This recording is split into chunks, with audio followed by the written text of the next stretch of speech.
السلام علیکم ناظرین کرام، نئی ویڈیو میں آپ کو خوش آمدید کہتے ہیں۔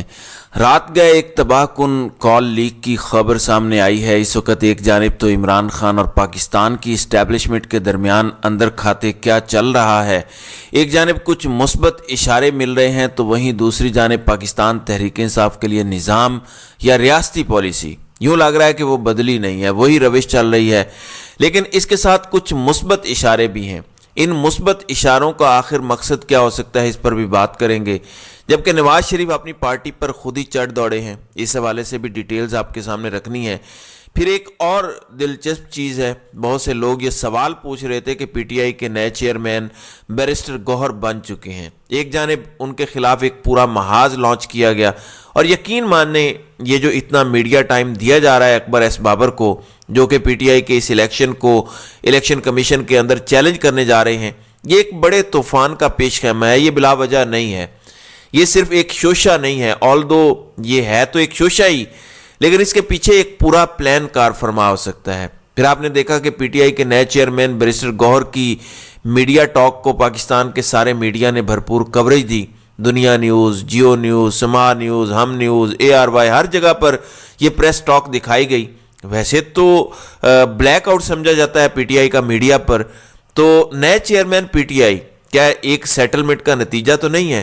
مجھے لگتا ہے کہ ایسا نہیں ہے۔ اس انٹرویو کو پبلک کرنے کا مقصد یہ ہے کہ اگر کوئی بندہ رہ گیا ہے جسے نہیں پتا کہ پی ٹی آئی کے انٹرا پارٹی الیکشن میں Imran Khan is not the chairman کاغذوں میں، ویسے تو وہ بانی چیئرمین ہے، پارٹی پر ان کا ہولڈ ہے، بیرسٹر گوہر تو ایک کیئر ٹیکر چیئرمین ہے۔ بس میں ذاتی طور پر سمجھتا ہوں یہ صرف اور صرف اپنی انا کی تسکین کے لیے کیا گیا۔ بیرسٹر گوہر کی خبر کو بھی کوریج دی گئی اور ان کی میڈیا ٹاک کو بھی کوریج دی گئی، لیکن یہ کوئی سیٹلمنٹ اسٹیبلشمنٹ سے ڈیل کا نتیجہ نہیں ہے، مجھے نہیں لگتا، کیونکہ آپ دیکھیں لوگوں کے ساتھ وہی سب کچھ ہو رہا ہے۔ اسد قیصر دوبارہ اریسٹ ہوئے ہیں، شہزاد اکبر اشتہاری قرار پائے ہیں، مونس الہی، پرویز الہی ان کے خلاف ریفرنس آ چکا ہے، یعنی چیزیں تو اسی طریقے سے چل رہی ہیں۔ سائفر کیس بھی آپ کے سامنے ہے۔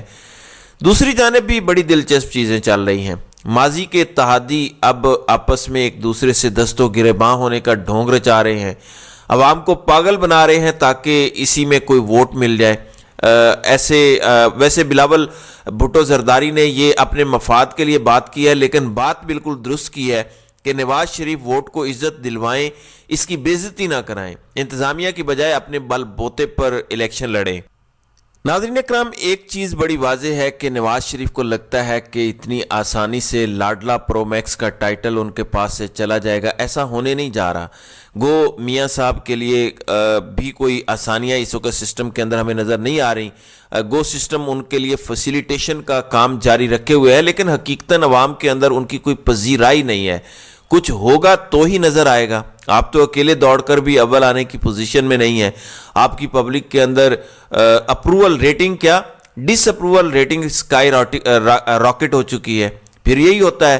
پی ٹی آئی کا رد عمل بھی اب اکبر ایس بابر کی پریس کانفرنس پر آیا ہے، اور انہوں نے اسے ٹاؤٹ قرار دیتے ہوئے کہا ہے کہ انہیں کچھ قوتوں کی جانب سے اس موقع پر جان بوجھ کر لانچ کیا گیا۔ پاکستان تحریک انصاف نے اکبر ایس بابر کی پریس کانفرنس پر رد عمل دیتے ہوئے کہا کہ ان جیسے ٹاؤٹس کو محض تحریک انصاف کو سیاسی اور انتخابی عمل سے باہر رکھنے کی سازش کے تحت لانچ کیا گیا۔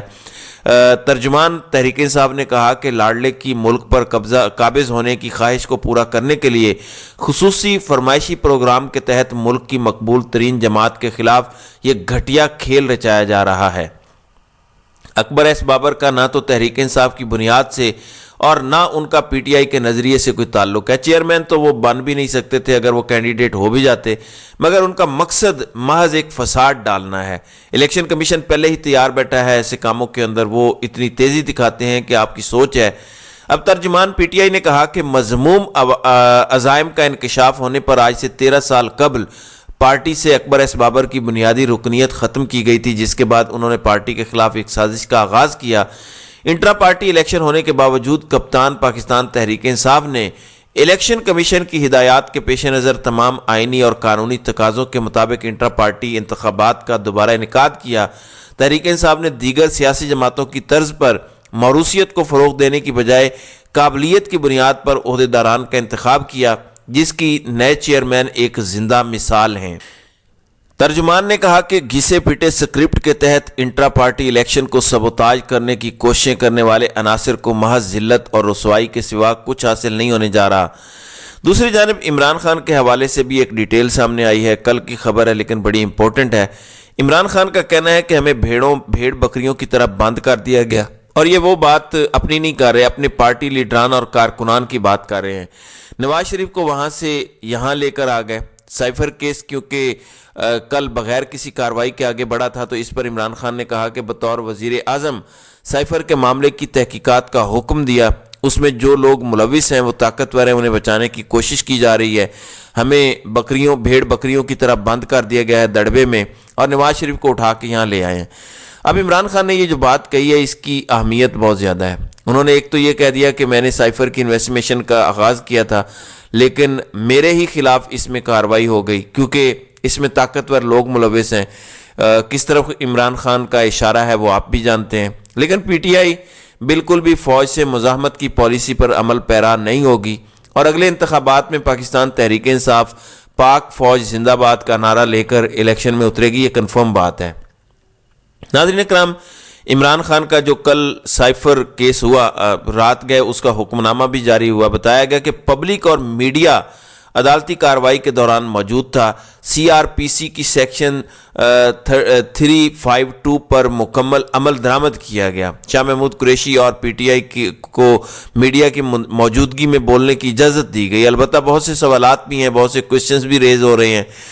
سائفر کیس کے کل کی جیل سماعت کے حکم نامے کی ایک بات سمجھ نہیں آ رہی، کیونکہ لکھا گیا کہ پبلک، میڈیا اور دوسرے لوگ سماعت کے دوران موجود تھے۔ پبلک اور دوسرے لوگ کون سے تھے یہ کسی کو نہیں پتا۔ باقی رہی بات میڈیا کی، تو اسلام آباد ہائی کورٹ جرنلسٹ ایسوسی ایشن کے صدر، سماعت ٹی وی سے ایک صحافی اور ایک اے آر وائی سے، جب انہیں اجازت دی گئی تب پونے گھنٹے کی سماعت ختم ہو چکی تھی، آئندہ کی تاریخ بھی پڑ چکی تھی۔ تو یہ بھی ایک بڑا اہم سوال ہے کہ میڈیا تو وہاں پر تھا ہی نہیں، ٹیکنیکلی تو وہ وہاں پر بات بھی نہیں کر سکے۔ تو بہت سے سوالات اس پر کھڑے ہو چکے ہیں۔ انٹرنیشنل میڈیا کے لوگ بھی وہاں موجود تھے، لیکن انہیں بھی جانے کی اجازت نہیں دی گئی۔ لیکن کل کی سماعت کے حکم نامے میں بڑے دھڑلے سے جھوٹ بولتے ہوئے یہ سب لکھا گیا۔ دوسری جانب ناظرین اکرام، نون لیگ میں اس وقت بڑی دلچسپ صورتحال بن چکی ہے۔ آپ کو پتہ ہے کہ دانیال عزیز احسن اقبال پر چڑھ دوڑے، اب وہ مریم اورنگزیب کی کارکردگی پر بھی چڑھ دوڑے ہیں۔ انہوں نے کہا کہ مریم اورنگزیب کی کارکردگی نے بھی نون لیگ کو نقصان پہنچایا۔ 40 کھوکھلی پریس کانفرنسز کرنے سے عوام کو کیا فرق پڑتا ہے؟ احسن اقبال کس منہ سے کہتے ہیں ان کا مہنگائی سے کوئی تعلق نہیں ہے؟ Ahsan Iqbal national price control committee کے سربراہ تھے، کیا وہاں لوڈو کھیل رہے تھے؟ اب آج ہماری پارٹی سفر کر رہی ہے، اور یہ حقیقت بیان کی ہے، یہ ریالٹی ہے جس پر نواز شریف آنکھیں بند کیے ہوئے ہیں۔ مہنگائی کے ذمہ دار آپ لوگ خود ہیں۔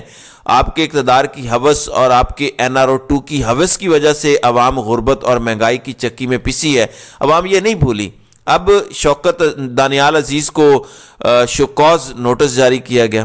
اب نون لیگ کے اپنے سوشل میڈیا ایکٹیوسٹ بھی بڑی باتیں کر رہے ہیں اور کہہ رہے ہیں کہ دانیال عزیز کو شوکاز نوٹس جاری کرنا بہت افسوسناک ہے۔ پارٹی کے لیے جتنی قربانیاں انہوں نے دیں، بہت کم لوگ ایسے ہیں۔ نواز شریف کے لیے دانیال عزیز نے نااہلی تک قبول کی، اپنے موقف پر وہ ڈٹا رہا، آج ان کو یہ صلہ ملا ہے۔ تو اس وقت پارٹی میں بھی ایک پھوٹ ہے۔ اب نواز شریف نے اپنی پارٹی میں اکھاڑ پچھاڑ ایک ایسے وقت پہ شروع کی ہے جب انہیں ان چیزوں کو کرنا نہیں چاہیے، کیونکہ ان کے اپنے قدم بہت زیادہ ڈگمگائے ہوئے ہیں۔ شاہد خاقان عباسی نے بھی کہا ہے کہ مریم چھوٹی بہن ہے، نہ اختلاف ہے نہ ناراضگی، اپنی جماعت کی سوچ سے مجھے اتفاق نہیں ہے۔ یعنی مریم نواز کی بھی لیڈرشپ پر بہت سے سوالات گاہے بگاہے کھڑے ہوتے رہے ہیں۔ مریم نواز بھی ایک ایشو ہے، چودھری نثار علی خان، شاہد خاقان عباسی، مفتاح اسماعیل، یہ سب موروثیت کا ہی شکار ہوئے ہیں۔ ناظرین اکرام، اب شاہ زیب خانزادہ کا کل کا شو بڑا اہم تھا۔ اس میں ایک جانب کامران یوسف اور دوسری جانب منیب فاروق تھے۔ آڈیوز کون ریکارڈ کر رہا ہے، کس کے موبائل سے ریکارڈ کر رہا ہے، کیا مزید آڈیوز لیک ہوں گی، کیا تحریک انصاف کی اسٹیبلشمنٹ سے تعلقات بہتر کرنے کی خواہش کا نتیجہ آنے کی کوئی امید ہے یا نہیں ہے؟ اس حوالے سے بہت سی چیزیں ڈسکس ہوئیں، لیکن ایک چیز بڑی امپورٹنٹ ہے، منیب فاروق پہلے ہی بتا چکے ہیں کہ فون کمپرومائزڈ ہیں، تو انہوں نے کہا کہ اب مزید کالز لیک ہونی ہے، یعنی بشرا بی بی کی جو لطیف کھوسہ کے ساتھ کال لیک ہوئی ہے، تو اس وقت کانٹینٹ بہت زیادہ ہے، بہت زیادہ چیزیں اس وقت اویلیبل ہیں، اور اگر آپ سمجھ رہے ہیں کہ موڑ تروڑ کر اس سے کوئی چیز نکالی جا سکے، اگرچہ خان صاحب کے ساتھ انہوں نے موروثی سیاست کو نتی کرنے کا ابھی پلان بنایا ہی تھا، جو لطیف کھوسہ کے ساتھ بشرا بی بی ڈسکس کر رہی ہیں عمران خان کی بہنوں کو، وہ آڈیو بعد میں لیک کرنی تھی، لیکن وہ تیر بھی خطا گیا کیونکہ عمران خان نے موروثی سیاست کو خود اپنے ہاتھوں دفن کر دیا۔ تو یہ چیزیں بڑی غور طلب ہیں۔ اب یہ سیاسی گند کہاں پر جا کر رکے گا، یہ تو ظاہر ہے آنے والا وقت ہی بتائے گا۔ تو ناظرین کرام، آپ کی اس ویڈیو کے حوالے سے کیا رائے ہے؟ آپ اپنی رائے کا اظہار کامنٹ سیکشن میں ضرور کیجیے گا۔